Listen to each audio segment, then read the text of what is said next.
Bon, nous voici dans la forêt de Santa Cruz. Forêt très luxuriante. Il a plu la veille, bien évidemment. C'est le jour idéal pour aller faire une randonnée. 16 ou 17 décembre. Je suis jamais venu ici. Je crois pas que je suis venu faire ce trail, cette randonnée. Je viens de la trouver. Ça s'appelle Fall Creek Trail Loop. La cascade de la petite crique. C'est une loupe, une boucle. Ah, il a bien plu. La rivière est de retour.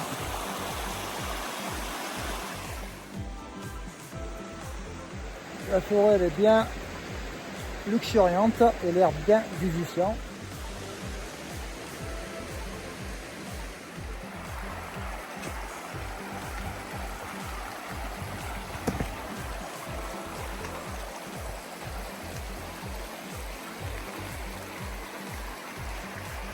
C'est agréable de marcher le long d'une rivière, creek.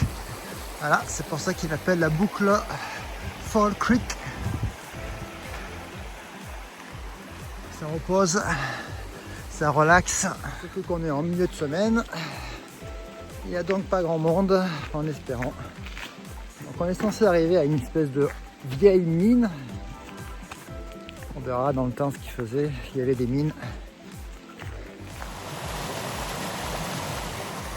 Ah oui, c'est amusant, je suis jamais venu. C'est à 45 minutes de la maison. Ça me fait penser un peu à Mendocino, certaines randonnées. Alors que là, on est à Santa Cruz, qui est aussi une ville balnéaire comme Mendocino. Regarde-moi ces arbres. Et là, ils sont sûrement millénaires. Amusant ces trois arbres. Ils sont tombés dans la même direction. Bon, on doit monter, direction de la mine. Ici, il y avait une clairière de roches. Ça, intéressant, ça va être des bâtiments.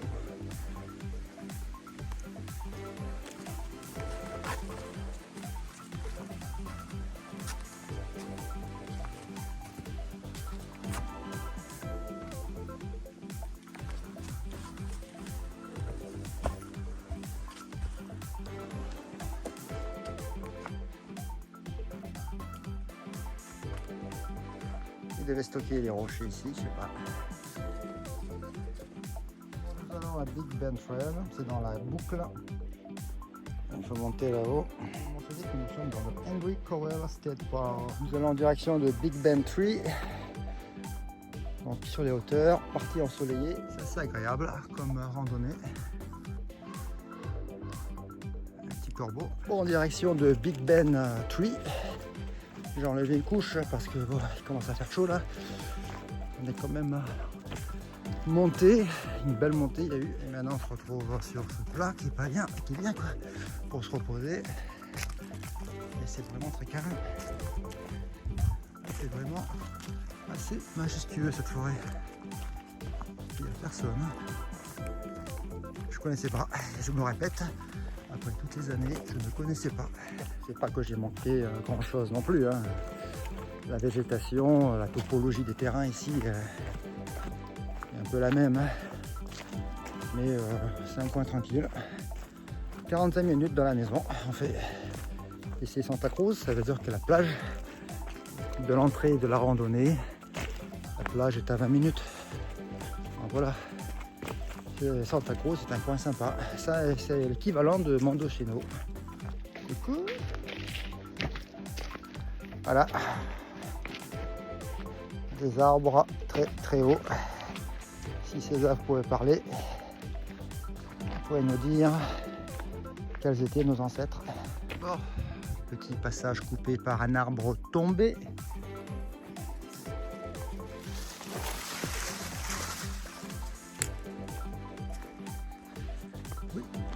déjà beaucoup plu il y a 2 jours. Et des arbres sont tombés. Bon, pour l'instant, le chemin il est plat, à flanc de colline. On apprécie. Si tu crois que je t'ai pas vu, tu te caches, tu fais pas de bruit.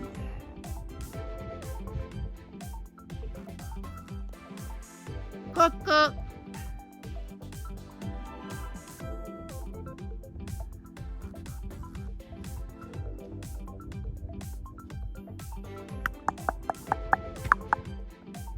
Bon, nous sommes à Loskem, je sais pas où c'est, mais bon, c'est par là-bas. On continue notre petite boucle. Ce qui est bien dans les parcs américains, c'est qu'ils sont toujours attentionnés, il y a toujours des petits bancs. C'est un coin agréable.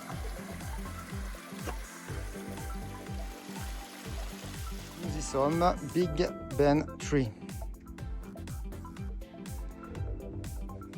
Non, c'est juste un arbre plus gros que les autres.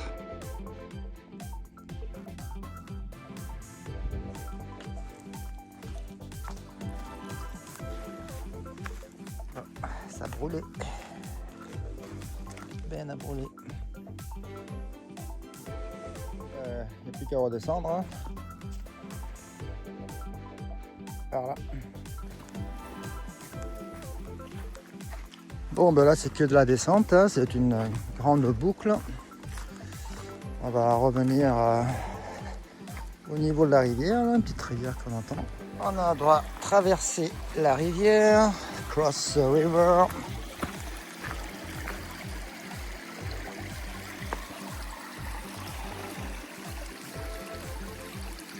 Ça reste assez sauvage, on va pas essayer de se casser la gueule. Le terrain peut-être glissant.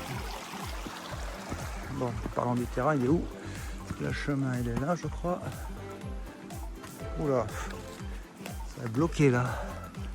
On va bien rigoler.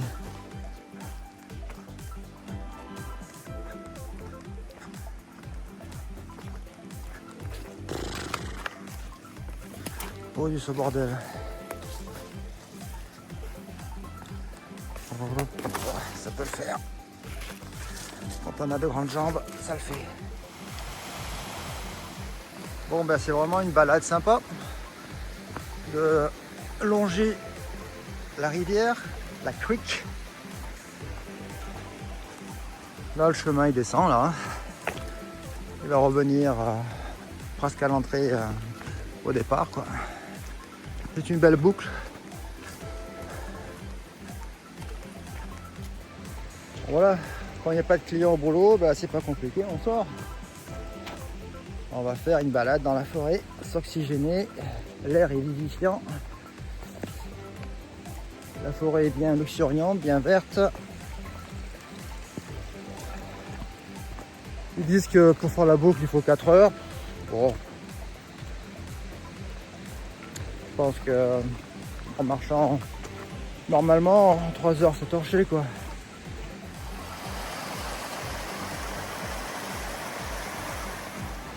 Alors oui, pourquoi je fais ces vidéos? Bah, je fais ces vidéos principalement, je dirais, pour les enfants, pour les gens qui me connaissent. Bon, moi, mes enfants me verront dans mon environnement préféré, la nature. Et oui, car il faut bien se rappeler, c'est que la vie, elle, est courte et que le temps, lui, n'attend pas. C'est un peu comme on dit, hein, on est dans un train, on est assis, on regarde les paysages défiler par la fenêtre. Et puis, si on descend pas de temps en temps pour profiter de ces moments-là, ben, on se retrouve un jour vieux, vieilli, la vieillesse pesante sur nos épaules, avec les regrets qu'on aurait pu faire ci, on aurait dû faire ça, mais il est trop tard. Donc, si un jour j'ai 90 ans, et que je revois cette vidéo, je me dis, Hervé, voilà, regarde, tu étais en pleine forme, tu as eu bien raison, tu as bien compris que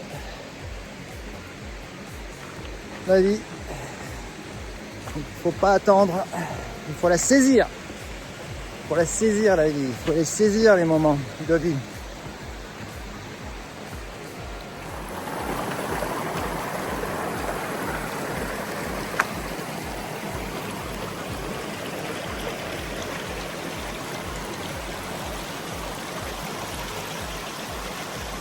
C'est quand même beau la nature, on a beau dire. Hein. Alors évidemment, my kids must think right now, hey, why did he speak French? He should speak English, I don't get it. So I believe that with technology AI, I'm sure you can translate in English the subtitle, okay?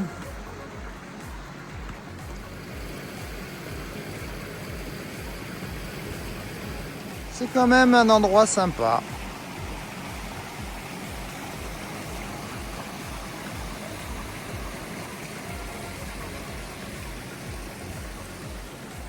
Bon, évidemment, il y a toujours des arbres. Always some tree. Sometimes I wish I'm short. I wish I was short, you know. Oh, putain, quoi. C'est pour des nains ici. Ah, j'y arrive. Je suis encore flexible. Évidemment, j'ai l'air con à parler seul avec mon téléphone dans cette forêt. Ça, c'est sûr. Mais bon, cette vidéo qui est anodine, avec le temps, prendra une valeur émotionnelle importante pour ceux qui la regarderont et qui me connaissent, ou qui me connaissaient. Et oui, car tout peut arriver, et oui, il ne faut pas croire que demain arrive. Il ne faut pas croire que tous les matins quand vous vous levez, eh ben, c'est acquis, rien n'est acquis dans la vie. Bien au contraire, le matin quand vous vous levez, c'est un miracle. Ben oui, c'est un miracle, pourquoi? Ben, parce que il a fallu 4 milliards d'années pour que une cellule sur la planète Terre se transforme un jour en une civilisation et que vous, nous, toi, moi, qui sommes génétiquement uniques d'un point de vue du génome, et ben c'est un miracle d'être là, d'être en vie, d'être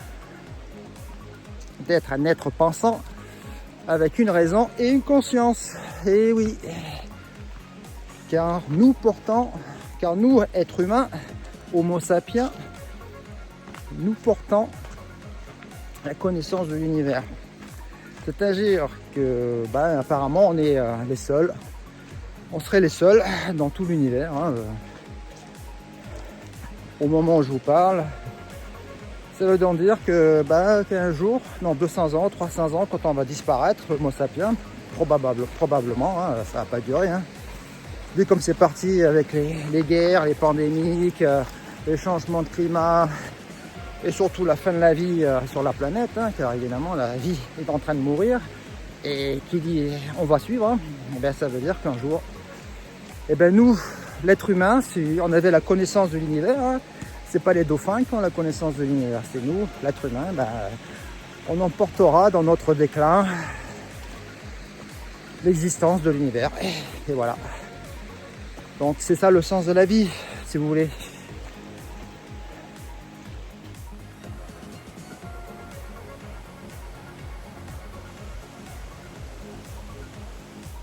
Ils sont forts les Américains, les petits escaliers.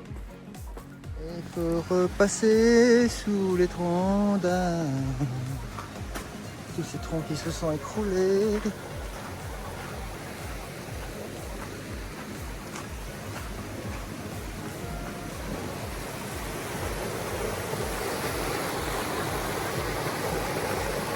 Joli.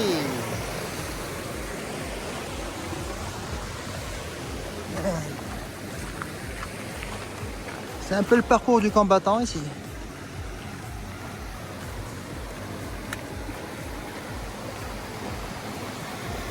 C'est pas beau ce chemin là, regarde. Le long de la rivière. Sa petite musique là qui marche. et t'entends le bruit de la rivière, le son de la rivière.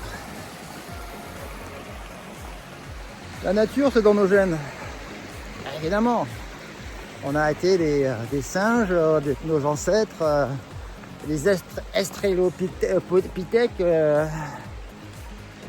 Donc l'environnement, il est gravé dans nos gènes. C'est pour ça que dès qu'on est dans la nature, on a comme une espèce d'émotion qui revient à la surface. Là, ces arbres-là, millénaires. Depuis combien d'années ils sont là? Et ils seront encore là bien après toi.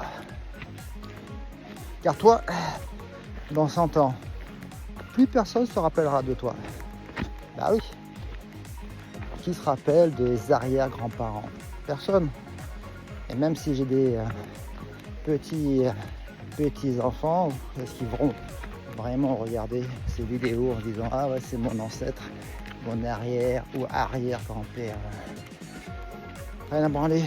La conclusion de tout ça, c'est quoi que tu fasses, quoi que tu possèdes, dans 100 ans, toutes tes possessions auront été données, vendues, dilapidées, perdues. Toutes les maisons où tu auras habité, il y aura d'autres personnes qui habiteront. Bref, ta vie, c'est maintenant. Ok? Tu fais pas ta vie pour laisser un héritage. Car dans 100 ans,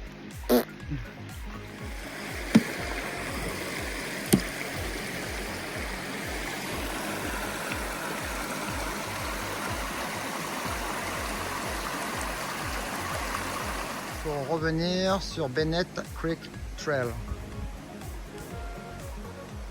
De chemins qui s'entrecroisent, c'est un peu à la galère quoi. Pas à la galère, mais il faut faire attention.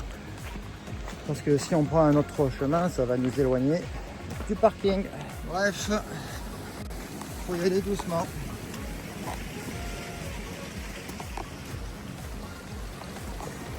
On reste près de la rivière.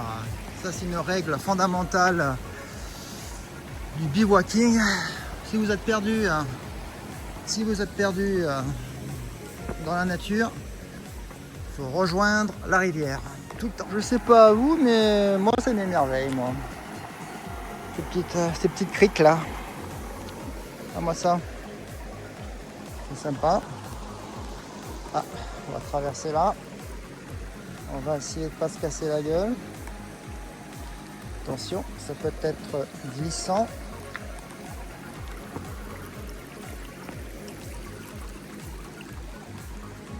Voilà, c'est une petite aventure. Un petit passage technique là.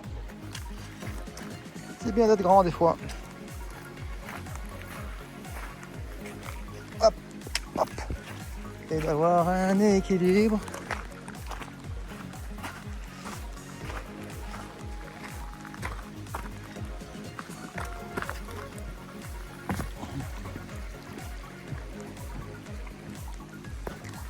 Écoutez, si vous avez une famille, je veux dire, emmenez vos enfants ici, ils vont se plaire. Encore des arbres tombés. La rivière, ce côté-là, on n'arrête pas de passer d'une rive à l'autre. On est arrivé au parking.